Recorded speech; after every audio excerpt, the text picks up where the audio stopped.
Shalom buat kita semua. Selamat bulan Desember ya. Udah belanja mentega sama terigu atau belum nih? Ya. Belum, Pak. Oh, sama dong.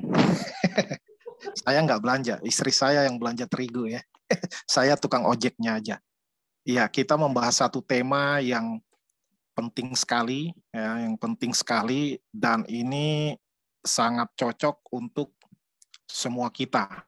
Ya, bukan hanya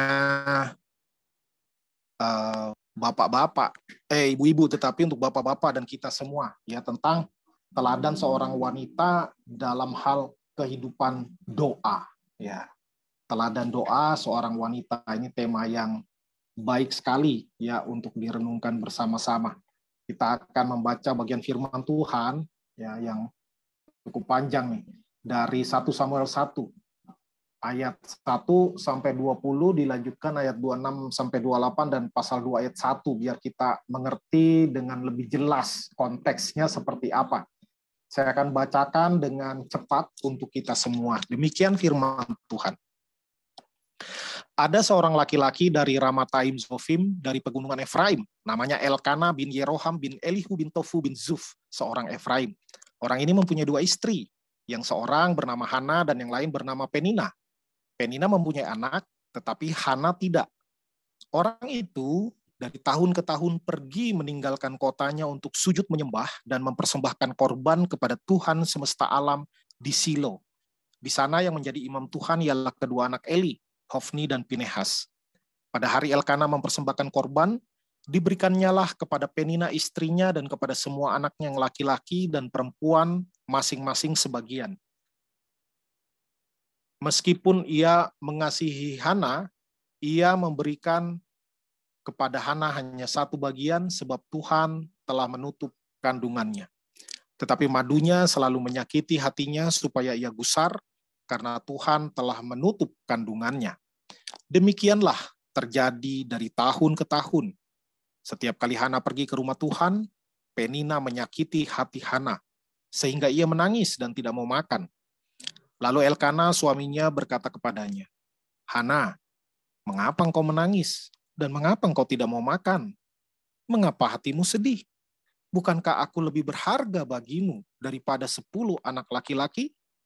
Pada suatu kali, setelah mereka habis makan dan minum di Silo, berdirilah Hana, sedang Imam Eli duduk di kursi dekat tiang pintu bait suci Tuhan. Dan dengan hati pedih, ia berdoa kepada Tuhan sambil menangis terseduh-seduh. Kemudian bernazarlah ia, katanya, "Tuhan semesta alam, jika sungguh-sungguh engkau memperhatikan sengsara hambamu ini dan mengingat kepadaku, dan tidak melupakan hambamu ini, tetapi memberikan kepada hambamu ini seorang anak laki-laki, maka aku akan memberikan dia kepada Tuhan untuk seumur hidupnya, dan pisau cukur tidak akan menyentuh kepalanya." Ketika perempuan itu terus-menerus berdoa di hadapan Tuhan, maka Eli mengamat-amati mulut perempuan itu. Dan karena Hana berkata-kata dalam hatinya, dan hanya bibirnya saja bergerak-gerak, tetapi suaranya tidak kedengaran, maka Eli menyangka perempuan itu mabuk. Lalu kata Eli kepadanya, "Berapa lama lagi engkau berlaku sebagai orang mabuk? Lepaskanlah dirimu daripada mabukmu." Tetapi Hana menjawab, "Bukan, tuanku, aku seorang perempuan yang sangat bersusah hati. Anggur ataupun minuman yang memabukkan tidak kuminum, melainkan aku mencurahkan isi hatiku di hadapan Tuhan. Janganlah anggap hambamu ini seorang perempuan dursila, sebab karena besarnya cemas dan sakit hati aku berbicara demikian lama." Jawab Eli, "Pergilah dengan selamat, dan Allah Israel akan memberikan kepadamu apa yang kau minta daripadanya." Sesudah itu berkatalah perempuan itu, "Biarlah hambamu ini mendapat belas kasihan daripadamu." Lalu keluarlah perempuan itu, ia mau makan, dan mukanya tidak muram lagi. Keesokan harinya bangunlah mereka itu pagi-pagi lalu sujud menyembah di hadapan Tuhan. Kemudian pulanglah mereka ke rumahnya di Rama. Ketika Elkana bersetubuh dengan Hana istrinya, Tuhan ingat kepadanya. Maka setahun kemudian mengandunglah Hana dan melahirkan seorang anak laki-laki. Ia menamai anak itu Samuel, sebab katanya, aku telah memintanya daripada Tuhan. Ayat 26, lalu kata perempuan itu, mohon bicara tuanku, demi tuanku hidup. Akulah perempuan yang dahulu berdiri di sini dekat tuanku untuk berdoa kepada Tuhan. Untuk mendapat anak inilah aku berdoa, dan Tuhan telah memberikan kepadaku apa yang kuminta daripadanya. Maka aku pun menyerahkannya kepada Tuhan. Seumur hidup terserahlah ia kiranya kepada Tuhan. Lalu sujudlah mereka di sana menyembah kepada Tuhan. Pasal 2 ayat 1, lalu berdoalah Hana katanya, hatiku bersukaria karena Tuhan, tanduk kekuatanku ditinggikan oleh Tuhan. Mulutku mencemoohkan musuhku sebab aku bersukacita karena pertolonganmu. Sedemikian jauh pembacaan firman Tuhan.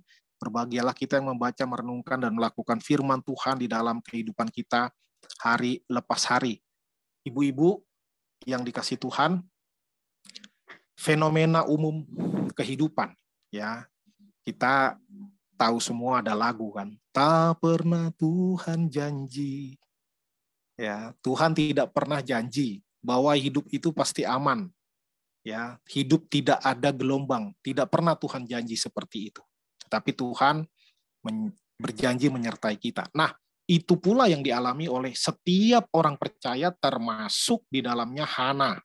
Ya, kita tidak membahas soal poligami di sini ya. Ada orang istrinya 2, Elkana punya istri Hana dan Penina. Ya, yang pasti orang poligami pasti runyam. Ini salah satu buktinya ya. Rumah tangganya banyak keributan yang tidak perlu.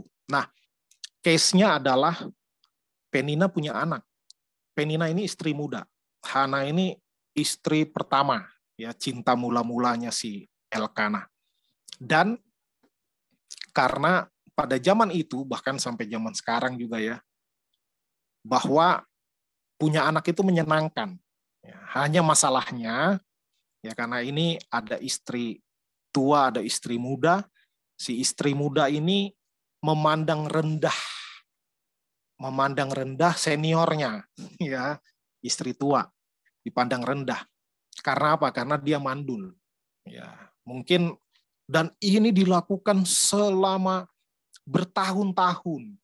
Ya, mungkin dia sambil masak, sambil ngejek, kan kadang di dapur berdua, sambil nyanyi kali ya, bayangan saya gitu si Penina. Mondal mandul, katanya gitu. Senangnya punya anak, yang punya anak diberkati Tuhan, katanya. Yang nggak punya anak nggak diberkati Tuhan, waduh. Ya, jadi pembulian, ya bahasa Indonesianya perundungan itu terjadi dalam hidup kita. Semua orang pasti pernah perundungan. Paling sering awalnya dari teman sekolah, ya, dari teman sekolah. Kadang orang tua kita pun suka bercanda sama kita, ya, bercanda dengan mengejek, ya kan. Kadang kita pun gitu ke anak kita juga. Maksudnya mau bercanda, tapi kadang-kadang kata-kata kita menyakiti hati anak kita. Nah, kasusnya ini Penina terus-menerus memandang rendah dan menghina, ya, menghina Hana, sehingga Hana lama-lama sakit hati.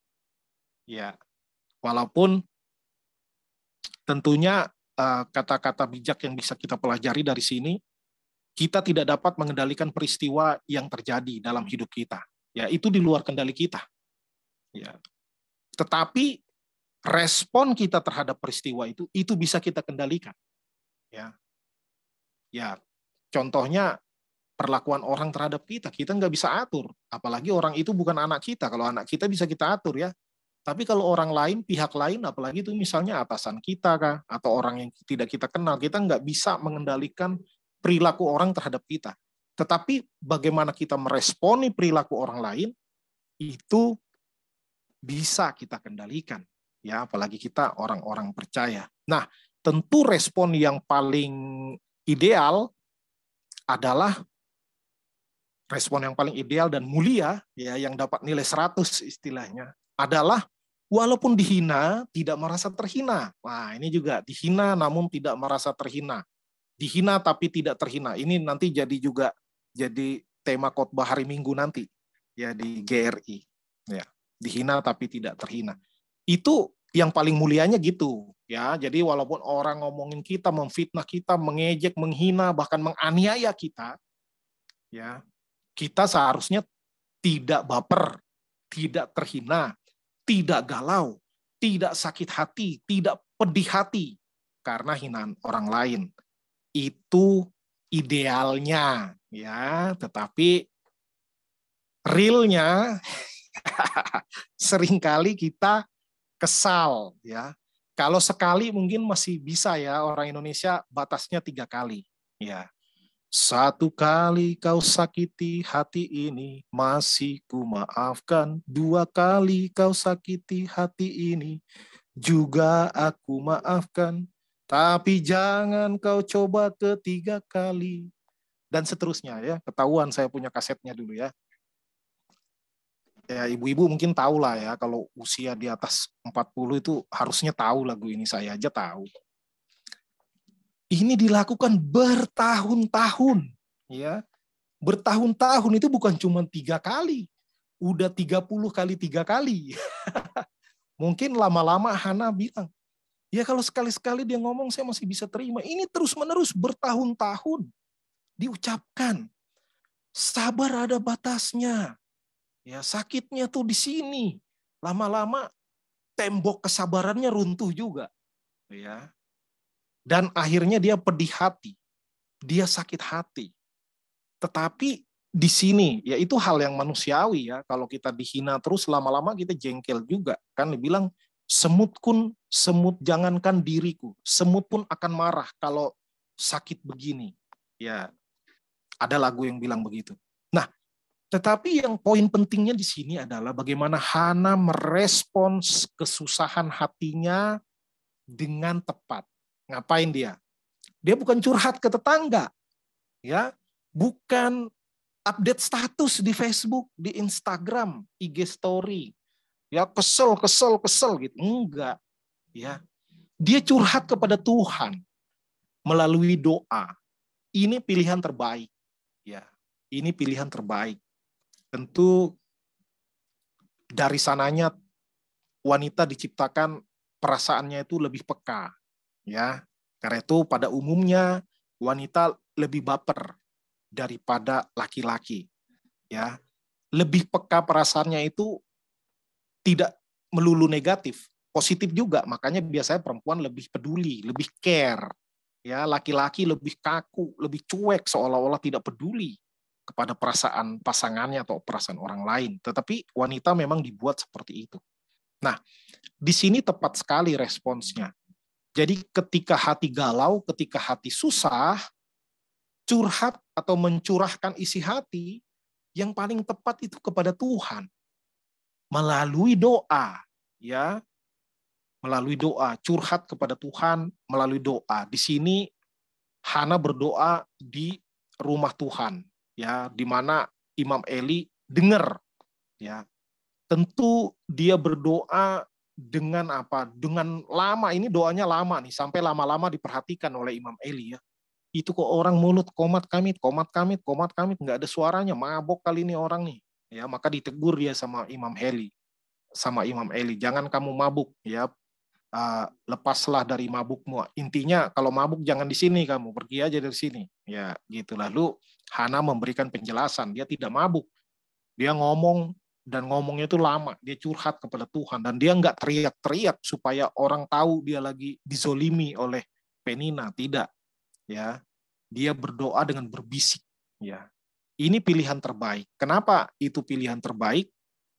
Karena seringkali ketika kita kesal, kita berbicara kepada orang yang salah, ya. Berbicara kepada orang yang salah. Itu kecenderungan manusia. Kalau kita lagi kesal, maka kita akan berusaha mencari sekutu, teman koalisi yang kita harapkan mendukung pendapat kita. Kalau kita sebel sama orang, maka kita cerita ke teman dekat kita, karena kita harapkan dia akan menjadi bagian dari koalisi kita untuk bersama-sama kesel sama orang yang kita kesel itu. Ya, kecenderungan manusia seperti itu, mencari sekutu untuk memerangi musuh yang sama istilahnya.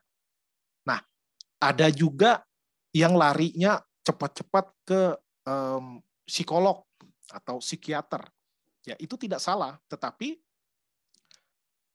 inti daripada konseling, ya konseling kepada pendeta atau kepada psikolog, kepada psikiater, ujung-ujungnya itu kita sendiri juga dikembalikan lagi kepada kita. Ya, paling kita dibantu untuk mengurai masalah, menemukan akar masalah, tetapi hasil akhirnya tergantung kepada kita lagi. Ya, minggu lalu saya ngobrol sama psikiater ketika kami sama-sama jadi pembicara di ibadah Pasutri dan Dewasa Muda di GRI. Beliau bercerita, beliau psikiater, jadi dia mengkonseling tapi bisa memberikan obat, resep obat untuk membantu orang yang stres, frustasi, ya, depresi. Dia bilang banyak orang Kristen yang konseling datang kepada dia akhirnya bercerai. Ya, karena dia sebagai profesional dia hanya bisa memberikan saran, mengurai masalah. Udah keputusan akhir mah di tangan klien. Ya. Maka ya kadang orang menemui para profesional, orang lebih senang sekarang ke profesional daripada ke hamba Tuhan. Karena kalau ke hamba Tuhan ujung-ujungnya disuruh beresin, orang itu kan nggak mau beresin. Misalnya kalau kasus cerita psikiater itu orang-orang yang mau cerai, konseling ke dia, ya ujung-ujungnya cerai juga. Jadi seolah-olah itu mencari psikiater hanya mencari pembenaran saja, mencari dukungan. Ya, kalau ke hamba Tuhan kan pasti dibilang tidak boleh.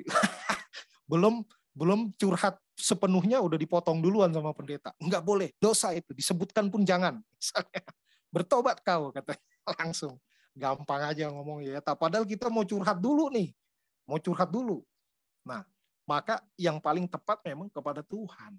Ya, pertama-tama dan terutama, ya tentu kepada hamba Tuhan, kepada konselor, kepada psikolog, kepada psikiater, boleh juga.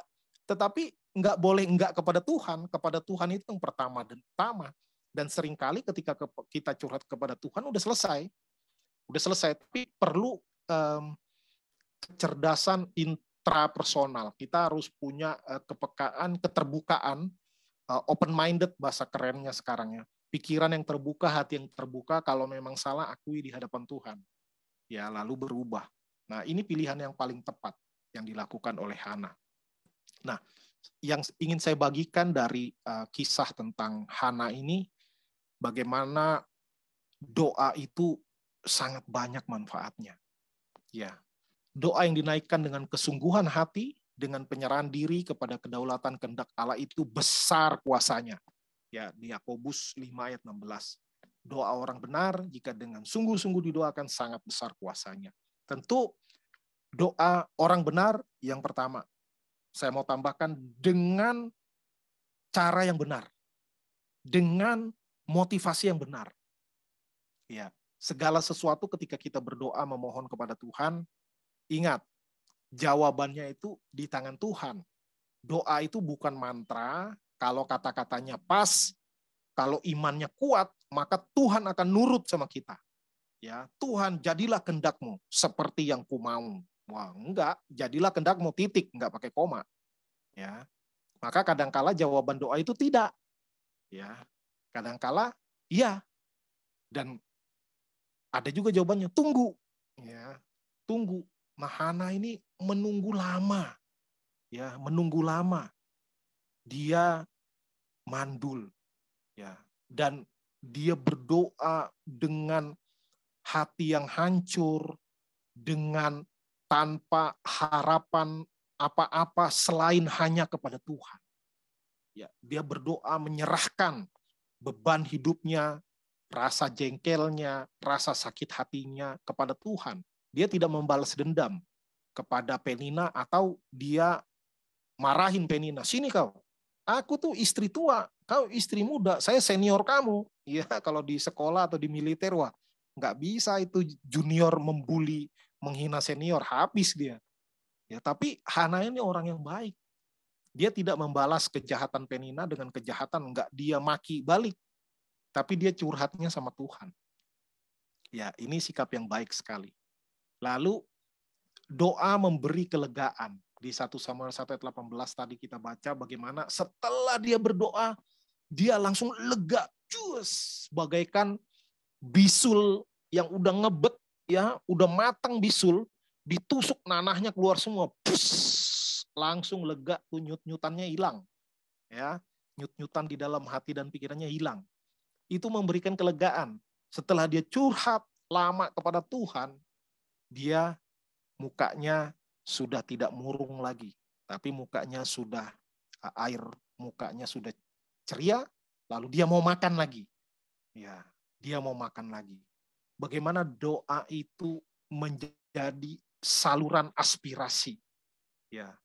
Doa itu kelegaan, ya. Jadi kalau kita lagi stres, kita lagi marah, kita lagi kesal, kita kepahitan, dendam, serahkan kepada Tuhan. Itu akan memberi kita kelegaan. Ya. Dan ketika diserahkan, ya harus seperti Hana. Udah diserahkan ya kita udah enteng. Ya kadangkala kita udah serahkan padahal kita nggak kasih. Ngomongnya diserahkan padahal tidak diserahkan kepada Tuhan. Ya.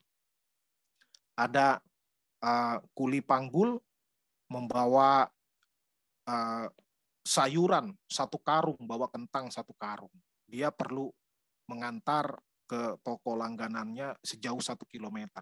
Dia pikul itu. Kentang 1 karung 50 kilo, kan berat. Ya, tiba-tiba ada 1 mobil pickup yang kosong, yang kenal sama dia. Bang, numpang saya bang, mau kemana? Ke warung, ke toko itu, langganan saya. Ayolah ikut naik. Dia naik ke pickup itu. Ya, tapi lucu. Itu karung tetap dia pikul. Ya. Jadi dia dikasih tumpangan, dia naik ke atas mobil pickup, tapi tetap dia pikul itu karung. Nah, maka ini adalah gambaran yang sangat disayangkan. Ya, udah ada yang nolong, tapi dia pikul terus. Ya, harusnya dia letakkan aja, dia enak duduk, bisa istirahat. Nah, seringkali kita kepada Tuhan gitu. Kita serahkan beban hidup kita serahkan masalah kita kepada Tuhan. Abis amin kita pikirin lagi. Ya. Jadi ngomong doang kita serahkan, padahal enggak, kita pegang sendiri, kita pikul sendiri. Maka itu sangat disayangkan. Akhirnya kita capek-capek sendiri, kesal-kesal sendiri. Ya, ketika kita udah serahkan benar-benar kepada Tuhan. Jangan lagi kita stres. Ya, karena akan datang lagi beban-beban hidup lainnya yang akan datang. Jadi kalau terus kita tumpuk, pasti tumbang, kita nggak mungkin kuat. Ya, maka ada metode dengan doa kita lega. Ya, besok ada masalah lagi kita serahkan lagi kepada Tuhan. Kalau Tuhan itu maha kuat, nggak akan pegel-pegel Tuhan menerima celotehan kita, ya curhatan kita, tangisan kita, ya air mata kita mau keluar 2 drum, 3 drum, Tuhan mampu nampungnya. Ya, paling baju kita yang basah, ya bisa cuci muka pakai air mata. Nah, lalu berikutnya doa memperdalam relasi dengan Tuhan.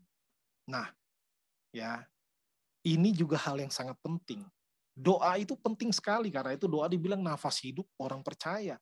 Karena dengan doa relasi dengan Tuhan itu semakin dalam. Ya, bagaimana suami dan istri bisa akrab? Karena sering komunikasi. Ya. Kalau suami istri nggak pernah ngomong, nggak pernah ngobrol, nggak pernah diskusi, nggak pernah argumentasi, bertahun-tahun menikah, wah itu patut diduga relasinya tidak dalam. Ya itu hanya pernikahan secara legal, secara hukum, ya suami istri, padahal nggak ada relasi. Nah, doa ini menjadi relasi kita dengan Tuhan. Semakin sering kita komunikasi dengan Tuhan, akan semakin akrab. Semakin akan kita peka terhadap kehendak Tuhan. Begitu juga suami istri yang sering berkomunikasi, termasuk orang tua dengan anak. Ya, misalnya anak udah tahu wajah orang tuanya ngelihat, wah ini lagi marah orang tua saya. Berarti saya ada salah nih. Semakin sering komunikasi, semakin sering bertemu, ya akan lebih peka, akan lebih tahu ini maksudnya apa yang dikehendaki oleh orang tua saya, apa yang dikehendaki oleh pasangan saya, apa yang dikehendaki oleh Tuhan. Ya, kita semakin hari akan semakin peka kalau kehidupan doa kita baik dan sehat kepada Tuhan. Ya. Berikutnya, pelajaran yang bisa kita ambil adalah doa dijawab berdasarkan kedaulatan kehendak Tuhan.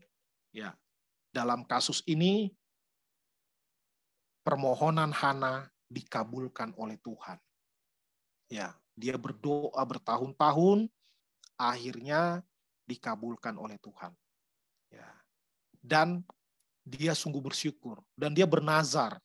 Ya, Tuhan, kalau Engkau benar-benar memperhatikan aku, kalau Engkau memberikan kepadaku anak laki-laki, aku akan serahkan dia kepada Tuhan. Maka Samuel menjadi anak nazar.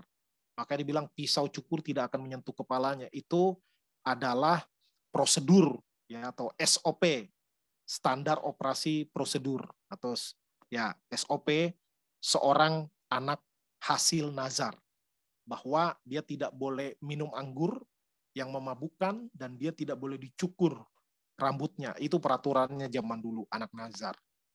Ya, maka beberapa kali kasus di Alkitab kita lihat ketika orang bernazar dikabulkan Tuhan. Ya, dikabulkan Tuhan. Hanya jangan sembarangan bernazar, karena kalau sekali bernazar harus dipenuhi. Ya, nggak boleh enggak. Ya. Nah, tapi tidak semua doa dijawab oleh Tuhan. Ya, kita perlu melihat konteks keseluruhan Alkitab, bahwa bahkan sekelas Rasul Paulus pun, yang kita anggap luar biasa pelayanannya, luar biasa dedikasinya, sepak terjangnya untuk mengabdikan dirinya sampai mati untuk pekerjaan Tuhan, pun tidak dijawab yes oleh Tuhan. Ya, dia berdoa untuk duri dalam daging, minta dicabut oleh Tuhan, tapi Tuhan tidak cabut sampai dia mati. Ya, tetapi bukan soal jawaban ya atau tidak yang penting, tetapi tadi dengan berdoa kita punya relasi yang semakin intim, semakin dekat dengan Tuhan, dan doa pasti dijawab. Ya, hanya bisa ya, bisa tidak.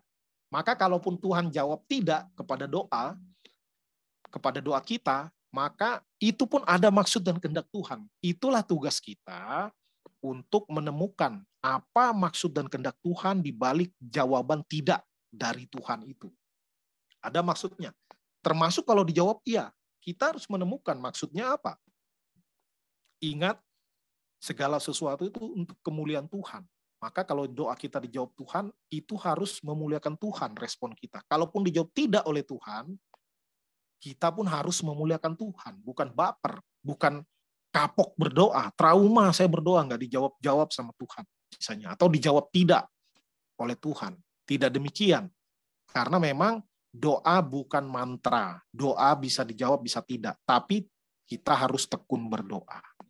Nah, pelajaran lainnya adalah bahwa doa yang dijawab oleh Tuhan, yang dijawab yes oleh Tuhan, seharusnya melahirkan doa ucapan syukur.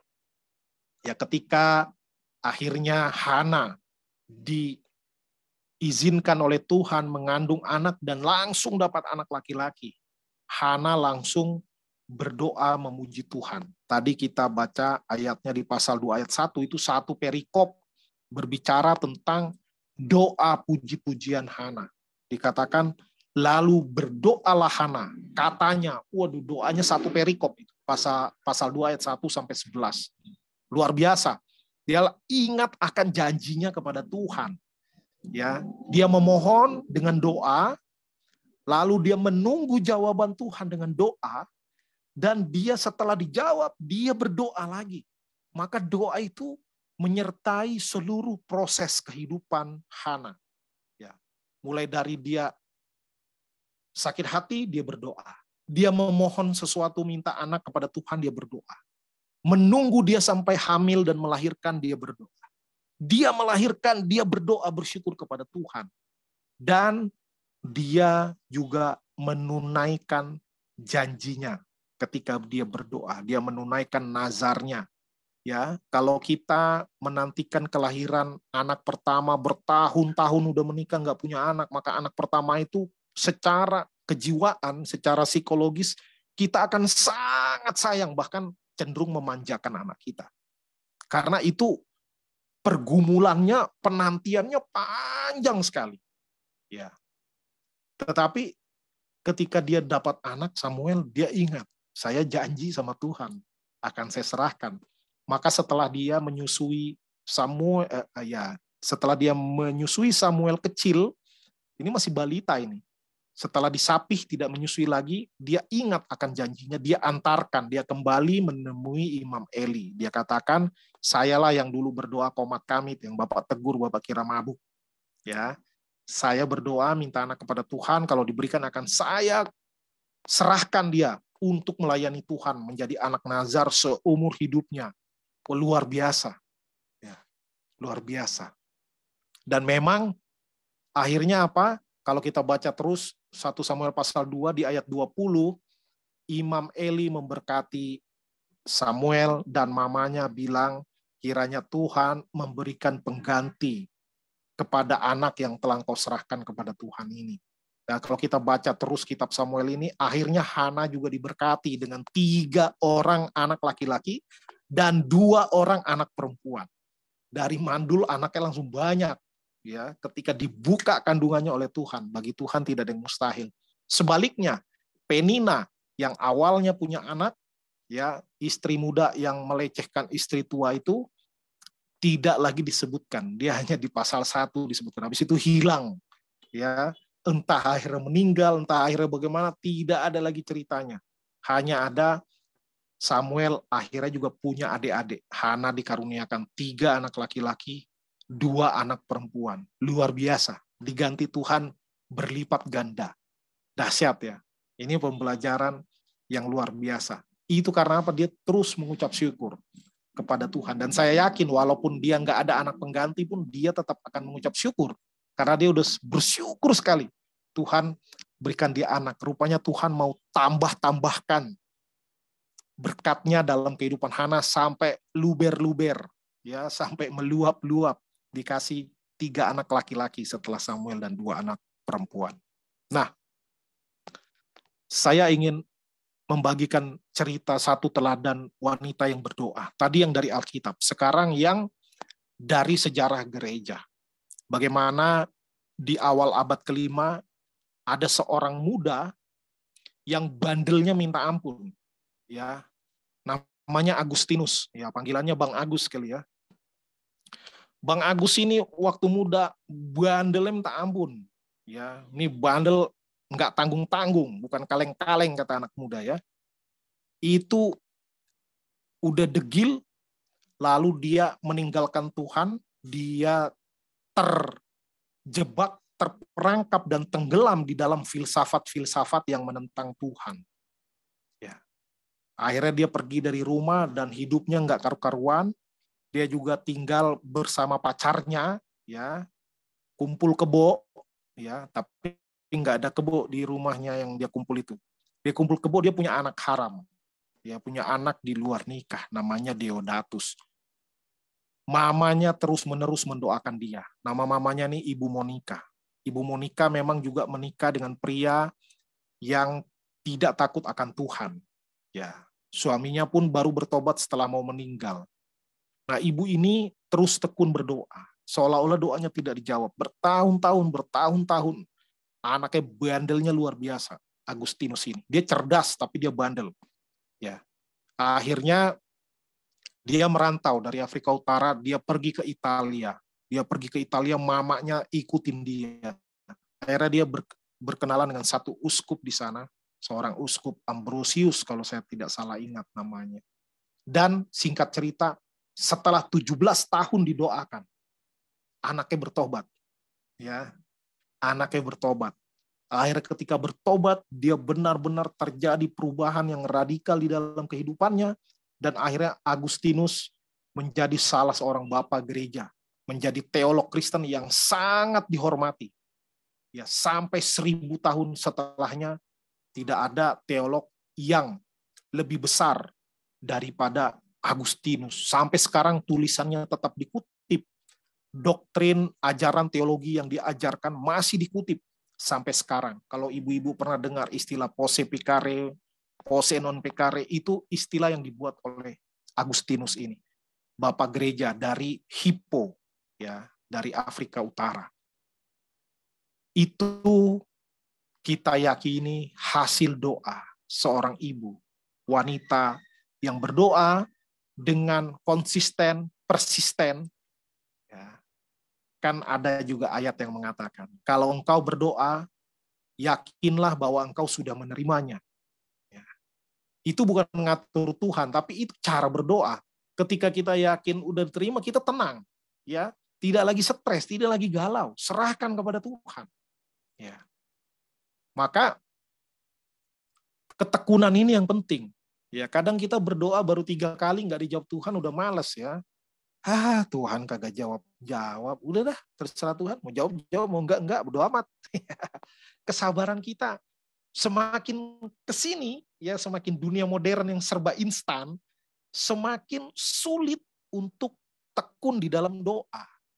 Ya, kita maunya doa langsung dijawab Tuhan. Ya kalau iya, kalau enggak. Ya, jangan habiskan waktu saya, misalnya. Padahal Tuhan mau untuk kita terus berdoa dan bergantung kepada Tuhan. Ya, berdoa dan bergantung kepada Tuhan.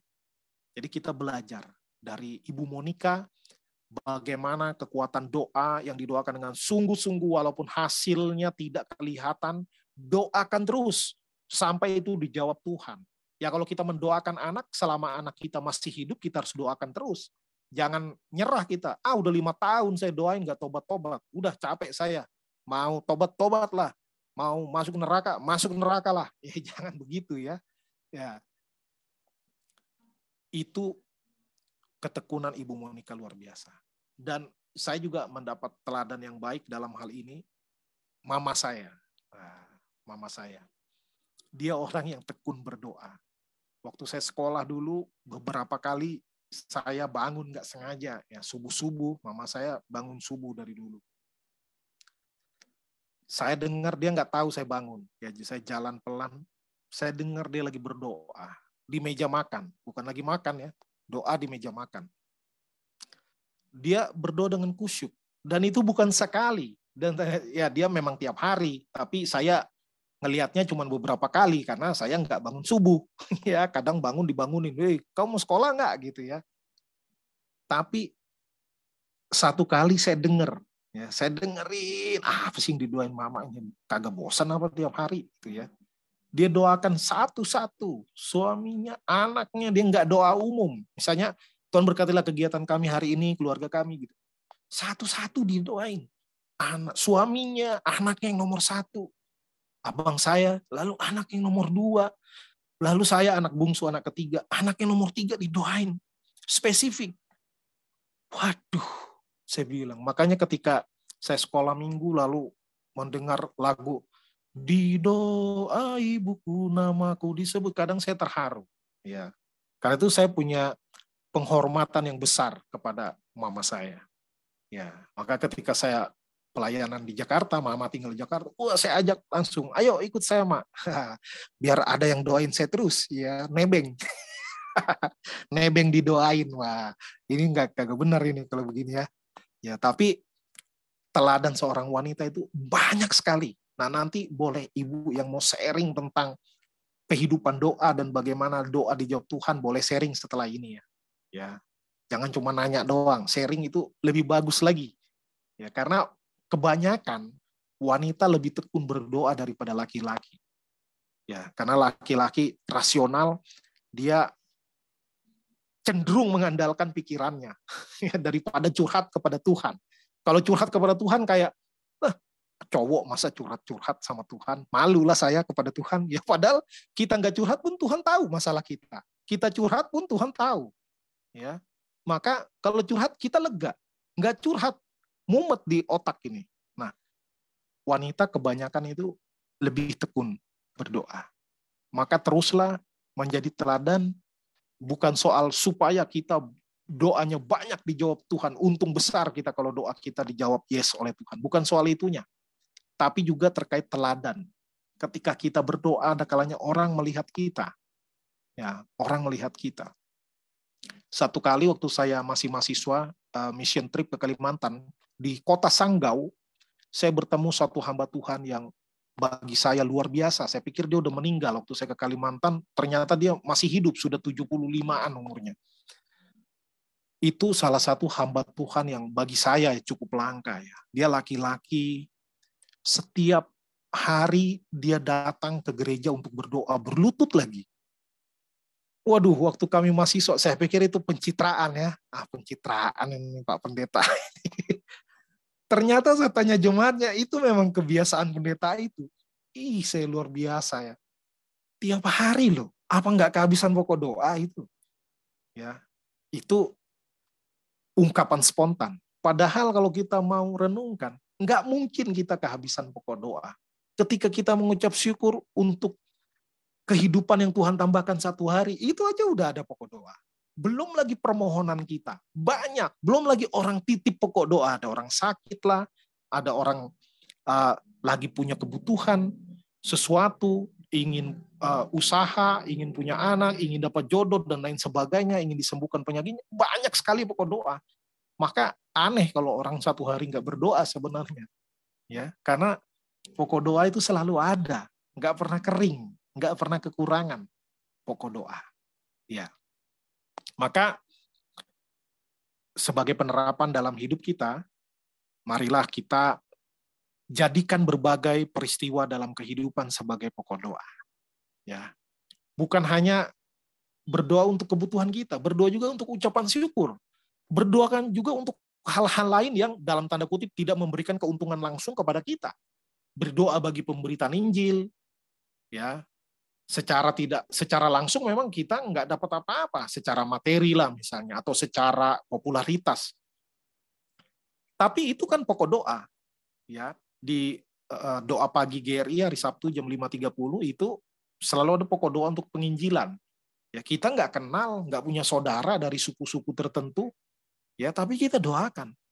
Ya, karena itu pokok doa itu nggak ada habis-habisnya. Ya, entah peristiwa menyedihkan, mendukakan, menyenangkan, ya doakan aja.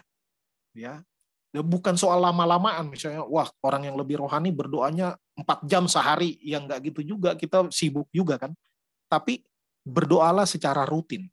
Berdoalah secara rutin. Pokok doa nggak pernah habis. Dan berdoa itu melatih dan menumbuhkan iman kita. Berdoa itu manfaatnya bukan untuk Tuhan. Berdoa manfaatnya untuk kita.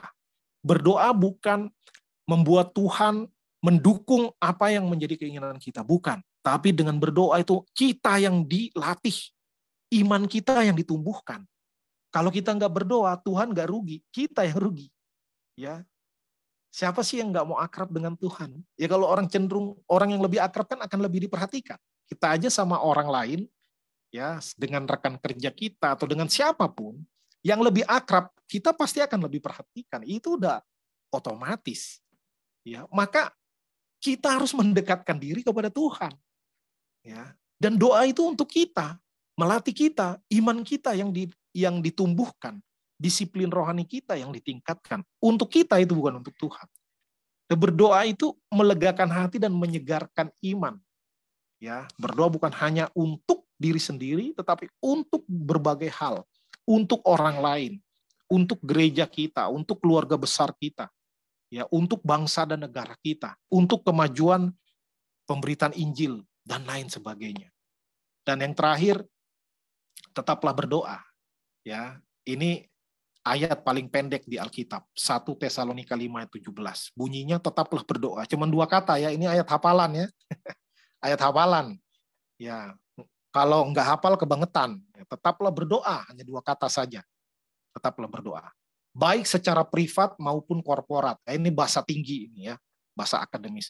Secara pribadi maupun secara bersama-sama. Ya, atau dengan kata lain, secara personal maupun secara komunal. Saya pakai istilah lain hari ini. Secara privat maupun korporat. Sendiri atau bersama-sama. Ya kalau di ALF kita berdoa bersama-sama, walaupun seringkali hamba Tuhan yang berdoa.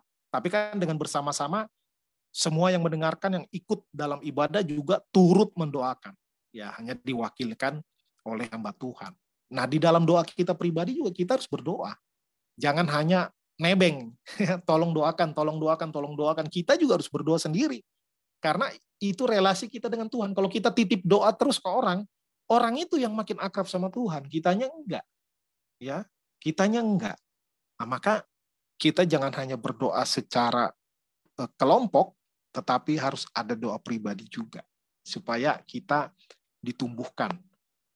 Supaya kita disegarkan. Ya, enak loh kalau didengerin sama Tuhan. Ya kita aja kalau didengerin pasangan senang kan. Nah kalau kita didengerin Tuhan enak. Kita curhat ke pasangan, kadang-kadang pasangan lagi capek. Ya, tadi malam aja istri saya ngobrol ke sayanya udah ngantuk. Akhirnya saya tinggalin tidur. Dia sih nggak ngamuk ya, tapi mungkin kok ngomong ditinggal tidur nih gimana sih nih suami ini. Orang lagi cerita. Ya kadang orang terdekat dengan kita pun mengecewakan. Tapi kalau kita curhat kepada Tuhan, Tuhan nggak pernah ketiduran. Ya firman Tuhan bilang tidak pernah terlelap penjaga Israel. Ya Tuhan yang maha melek. Wah luar biasa nih. Tuhan nggak pernah ketiduran.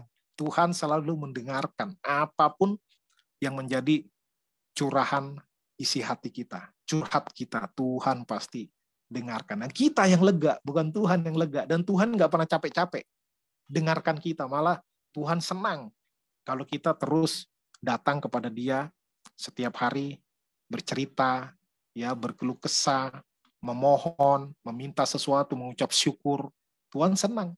Dan kita juga senang. Kita lega, kita enak, kita makin mengandalkan Tuhan, ya makin menggantungkan pengharapan kita kepada Tuhan, tidak mengandalkan diri sendiri. Wah, pasti makin baik hidup kita, ya di mata Tuhan. Demikian yang bisa saya bagikan tentang teladan doa seorang wanita. Jika ada pertanyaan atau mau sharing tentang pergumulan doa yang mungkin bertahun-tahun baru dijawab Tuhan, lalu ibu-ibu mendoakan dengan tekun, akhirnya Tuhan jawab yes, waduh, itu pasti membangkitkan iman luar biasa dan menjadi inspirasi bagi yang lain, supaya kita sama-sama semangat di dalam berdoa. Ya, kalau kita tidak berdoa, ada kemungkinan kita sedang berdosa. Ya, maka rajin-rajinlah berdoa, otomatis akan berkurang dosa. Ya, karena banyak waktu dipakai untuk berdoa. Ya, demikian. Silakan bagi ibu-ibu yang mau sharing atau mau bertanya.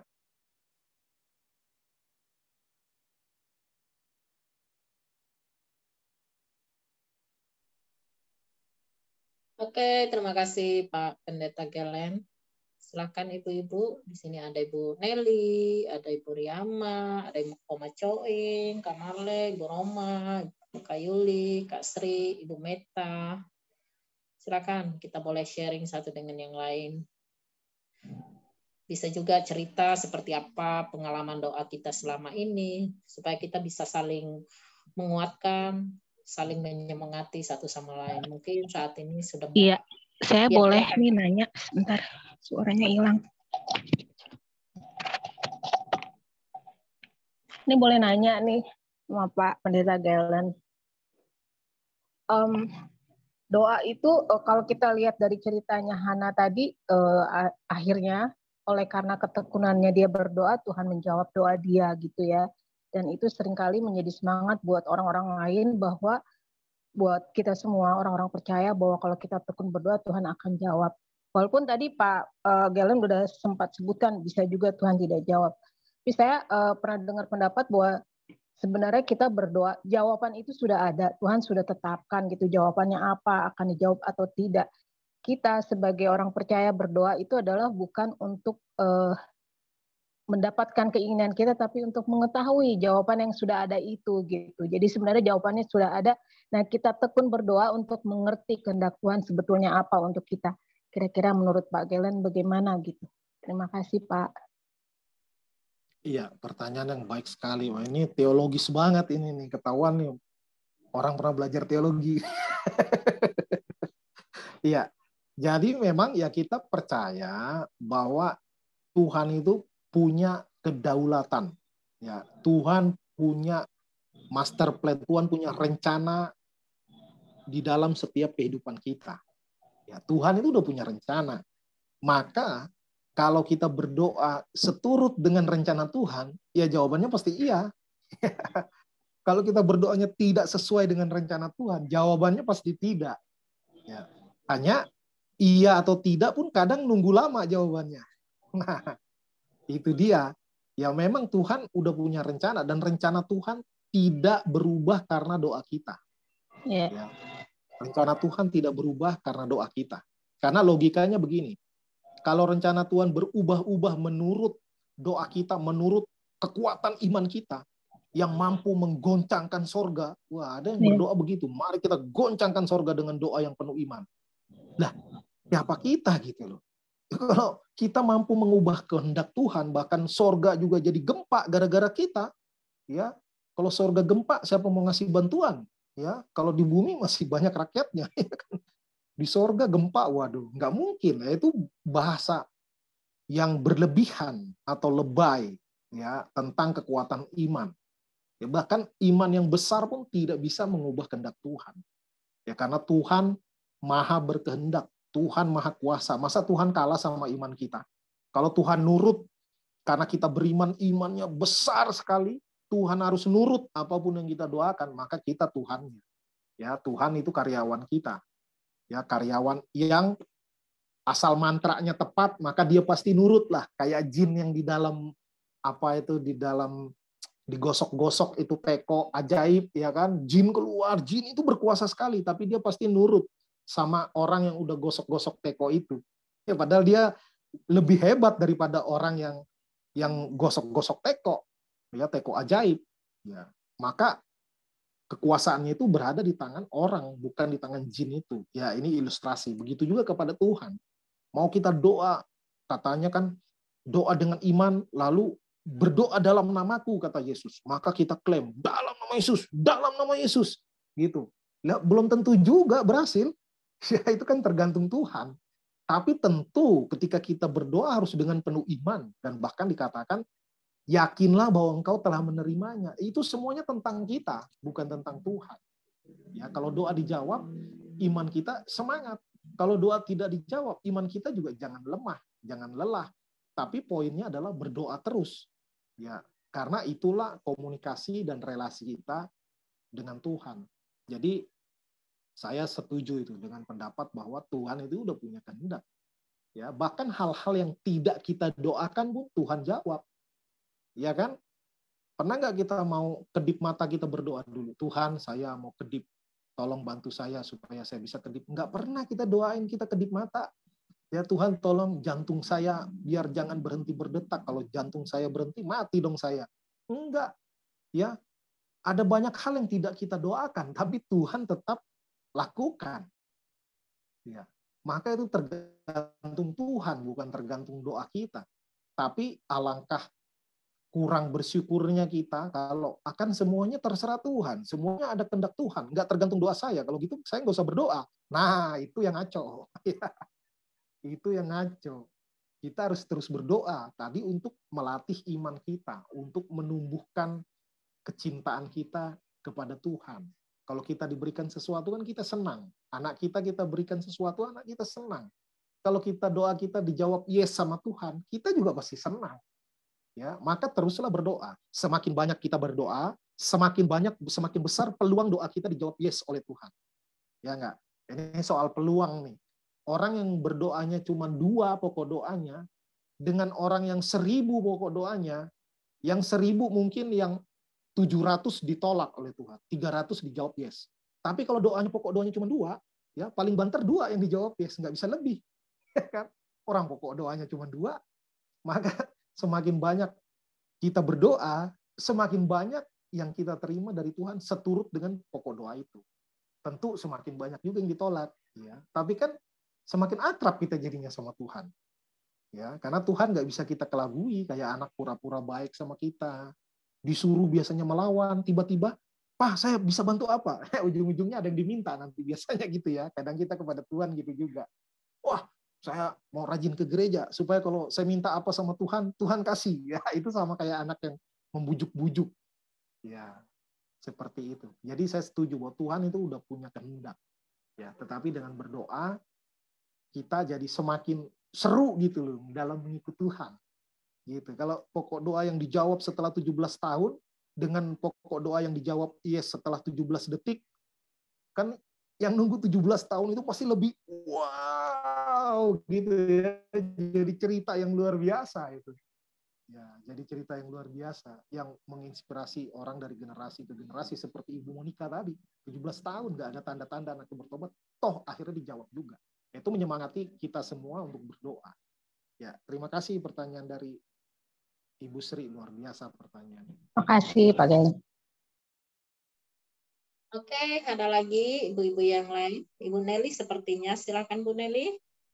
Iya, saya mau ini aja bertanya Pak Pendeta Glenn. Nah, salah nggak saya ya ketika teman saya mengatakan begini tentang doa syafaat ya. Tolong dibawakan doa untuk jodoh anak saya. Nah, dia bilang begitu. Nomor 2, ini pokok-pokok doanya, tolong didoakan anak-anak lagi ujian. Saya sering kontra gitu dengan mereka. Apakah saya salah di sini ya? Saya mau tanya ke pendeta nih. Jadi saya bilang begini, kenapa kita harus doakan? Jodoh itu kan sudah di tangan Tuhan. Contoh, kalaupun kita berdoa, kalau dia tidak cari, bagaimana dapat? Ya nggak mungkin kan? Kita doakan terus anak kita supaya dapat jodohnya, tapi di dalam kamar terus. Apa mungkin datang jatuh dari langit? Nah itu saya katakan, apa saya salah? Nggak tahu saya. Itulah jawaban saya Pak. Kemudian anak-anak lagi ujian. Kita mau doakan anak-anak itu ujian supaya bagaimana? Apakah supaya naik? Apakah supaya bagaimana? Kalau dia nggak belajar, ya nggak bisa dong. Kan gitu Pak. Tapi kalau kita doakan supaya dia roh yang rajin diberikan Tuhan, nah itu mungkin saya bilang. Jadi mereka itu agak, lah itu kan pokok doa, tolong doakan saja. Saya jadi bingung juga untuk itu Pak. Pak salah nggak saya itu Pak ya Glenn ya, saya mau tanya dulu kontra saya di bidang itu. Yang nomor 2, tadi Bapak bilang si Hana bukan hanya anaknya Samuel, tetapi ada lagi anaknya, kalau nggak salah tadi 3 laki-laki, 2 lagi perempuan. Nah ada tertulis di mana itu ya Pak Glenn? Saya cari di Alkitab nggak ada sepertinya. Ya makasih, itu aja yang mau saya tanya Pak.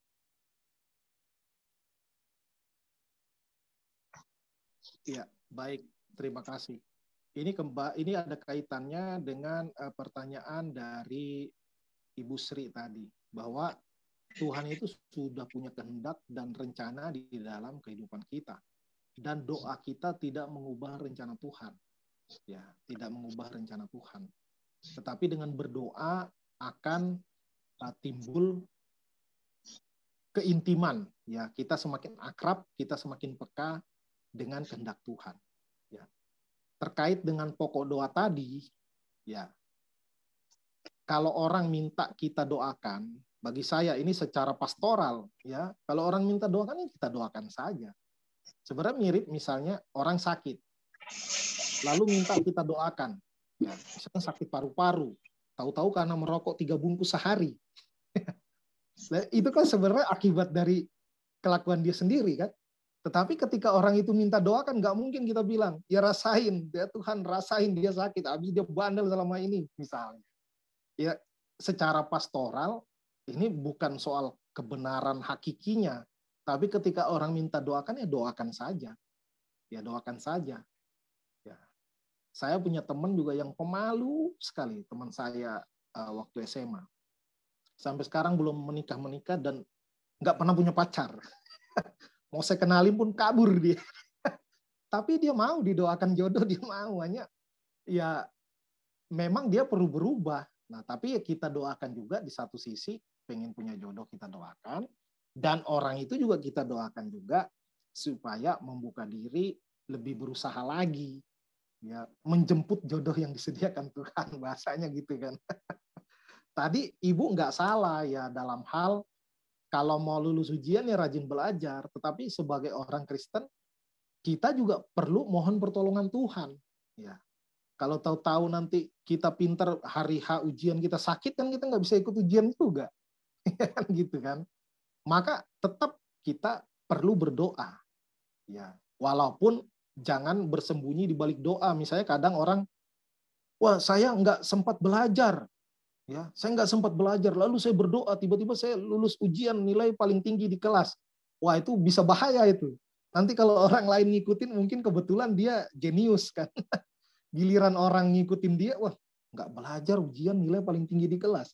Temennya nggak belajar, nggak lulus, nggak naik kelas. Maka jangan jadi patokan yang seperti itu. Tetap sebagai manusia kita harus berusaha. Ya, kita harus berusaha. Gitu. Nah, tadi pertanyaan kedua, Ya. Saya pernah baca satu artikel soal itu, dan saya juga di pasal 1, pasal 2 saya belum ketemu. Nanti saya cari Pasal 2, ayatnya. Pak. Pasal 2 ayat 21. Pasal 2 ayat 21 ya. Iya. Tadi yang doanya Samuel memberkati. Ya, doa Samuel memberkati ayat 20, tunggu sebentar. Di pasal 2 ayat 21. Iya, oh ya, pasal 2 ayat 21, benar. Di pasal 2 ayat 20 kan Eli memberkati karena kamu sudah menyerahkan anakmu kepada Tuhan, kiranya Tuhan memberikan penggantinya. Dan di ayat 21 dikatakan Tuhan mengindahkan Hana sehingga dia mengandung dan melahirkan 3 anak laki-laki dan 2 anak perempuan lagi. Ya, luar biasa. Nah, tapi jangan jadi patokan.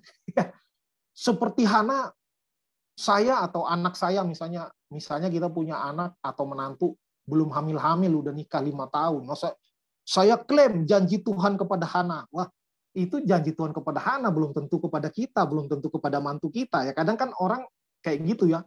Saya klaim janji Tuhan. Main klaim aja ya. Itu Tuhan punya kontrak sendiri sama orang itu kan. Belum tentu terjadi di dalam kehidupan kita atau di dalam keluarga kita. Tapi yang penting bukan hasilnya, yang penting prosesnya. Ya, selalu begitu.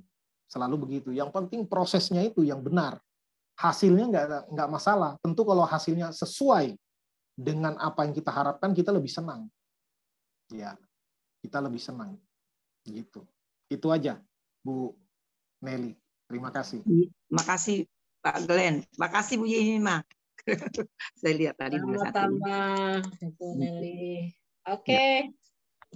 Saya rasa karena waktu kita juga sudah menunjukkan pukul 12:11 menit. Jadi